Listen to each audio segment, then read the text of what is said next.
രാജപാതകളൊക്കെ ഇപ്പോൾ ഫേമസ് ആയിക്കൊണ്ടിരിക്കുന്ന ഒരു കാലഘട്ടത്തിലാണ് നമ്മൾ ജീവിക്കുന്നത്. ഇപ്പം ഞാനായിരിക്കുന്നത് അങ്ങനെ ഒരു രാജപാതയിലാണ്. പണ്ട് കാലത്ത് മൂന്നാറിൽ നിന്ന് ബ്രിട്ടീഷുകാർ സ്പൈസസ് കൊണ്ടുവരുന്ന ഒരു രാജപാതയിലാണ് നമ്മൾ ആയിരിക്കുക.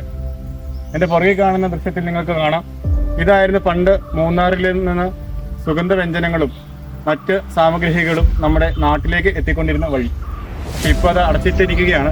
നമുക്ക് അന്നത്തെ കാലത്തെ പഴയ പാലങ്ങളും ചെറിയ അരുവികളൊക്കെ ഒന്ന് കണ്ടുവരും.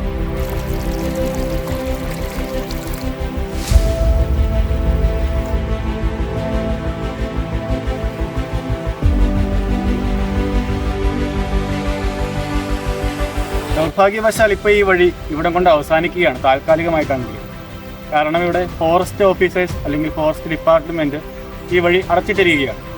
അപ്പോൾ ഞാനിവിടെ വന്നപ്പോൾ ഒന്ന് ആലോചിക്കുകയായിരുന്നു, എന്തുകൊണ്ടാണ് ഈ വഴി അന്നത്തെ കാലത്ത് ബ്രിട്ടീഷുകാർ ഉപയോഗിച്ചത്. കാരണം ബ്രിട്ടീഷുകാർ ഭയങ്കര ബുദ്ധിപരമായ കാര്യങ്ങളാണ് ചെയ്യുക. അവരുടെ നിർമ്മിതികളെല്ലാം അന്നത്തെ കാലത്ത് തന്നെ അത്യാധുനികമായിരുന്നു എന്നൊക്കെ നമ്മൾ പറയാറുണ്ട്. അപ്പോൾ എന്തുകൊണ്ടാണ് ഈ വഴി അവർ നിർമ്മിച്ചതെന്ന് ഞാൻ ആലോചിച്ചപ്പോൾ ഇവിടെയുള്ളവരൊക്കെ പറഞ്ഞത്, നമ്മളിപ്പോൾ പോകുന്ന മൂന്നാർ വഴി നമുക്കറിയാം, നേര്യമംഗലം കൂടിയാണ് പോകുന്നത്. ഭയങ്കര കയറ്റങ്ങളും ഇറക്കങ്ങളും വളവുകളൊക്കെ ആയിട്ട് അത്ര സുഖകരമല്ലാത്തൊരു യാത്രയാണ് മൂന്നാറിലേക്ക് നമുക്കിപ്പം ലഭിച്ചുകൊണ്ടിരിക്കുന്നത്. പക്ഷേ ഈ വഴി എന്ന് പറയുന്നത് നിരപ്പായ വഴികളിലൂടെ ചെറിയ ചെറിയ അരുവികളും നമ്മുടെ കാടിൻ്റെ സൗന്ദര്യവും ഒക്കെ ആസ്വദിച്ച് മൂന്നാറിലേക്ക് സുഖകരമായി എത്താൻ പറ്റുന്ന ഒരു വഴിയാണ്. മാമലക്കണ്ടം, കുർത്തിക്കുടി തുടങ്ങിയ സ്ഥലങ്ങളിലൂടെ മൂന്നാറിലേക്ക് എത്തുന്ന മനോഹരമായ ഒരു വനപ്പാത. പക്ഷേ ദൗർഭാഗ്യവശാൽ ഇന്ന് ഈ വഴി ഫോറസ്റ്റ് ഡിപ്പാർട്ട്മെൻറ്റ് അടച്ചിട്ടിരിക്കുകയാണ്. ബ്രിട്ടീഷുകാരെയൊക്കെ നമ്മൾ ചരിത്ര പുസ്തകങ്ങളിൽ കാണുന്നത് നമ്മുടെ രാജ്യത്തിൻ്റെ സമ്പത്തും സുഗന്ധവ്യഞ്ജനങ്ങളും അങ്ങനെ തുടങ്ങുന്ന നമ്മുടെ രാജ്യത്തിൻ്റെ എല്ലാവിധ സമ്പത്തും ലൂട്ട് ചെയ്ത ഒരു ബിഗ് ലൂട്ടേഴ്സ് ആയിട്ടാണ്.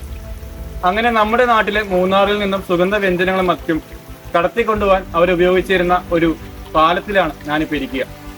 അന്നത്തെ കാലത്ത് നമുക്ക് ആലോചിച്ച് നോക്കാം, എത്രമാത്രം സുഗന്ധവ്യഞ്ജനങ്ങളും അത് വഹിച്ചുകൊണ്ട് വന്ന വണ്ടികളും നമ്മുടെ ആളുകളുമൊക്കെ സഞ്ചരിച്ചുകൊണ്ടിരുന്ന ഒരു പാലമാണിത്.